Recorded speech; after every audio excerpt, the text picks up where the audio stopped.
Hi friends, నీ విలువ నీదే. ఓ సభలో ఓ ప్రముఖ వ్యక్తి ప్రసంగం ప్రారంభించాడు. తన చేతిలో ఉన్న రూ. 500 నోటును చూపిస్తూ ఇది ఎవరికి కావాలని అడిగాడు.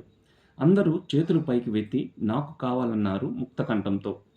ఆ ప్రముఖ వ్యక్తి రూ. 500 నోటును బాగా నలిపి ఇప్పుడు ఎవరికి కావాలని అడిగాడు. అప్పుడు కూడా చాలామంది చేతులెత్తారు.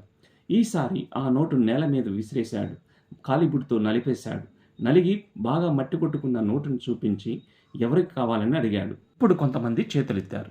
మిత్రులారా, ఈరోజు మీరు విలువైన పాఠం నేర్చుకున్నారు. ఈ నోటును నేను ఏం చేసినా మీరు దీన్ని వద్దనకలేదు. ఎందుకంటే నా చర్య వల్ల దీని విలువ కొంచెం కూడా తగ్గలేదు. చాలాసార్లు మన జీవితంలో పడిపోతాం, నలిగిపోతాం, నానా అవస్థలు పడతాం. మనం తీసుకునే నిర్ణయాల వలన నష్టపోతాం. మనం ఇంకెందుకు పనికిరామనుకుంటాం. కానీ జీవితంలో ఏం జరిగినా, ఇంకేం జరగబోతున్నా నీ విలువ ఏమాత్రం తగ్గదు.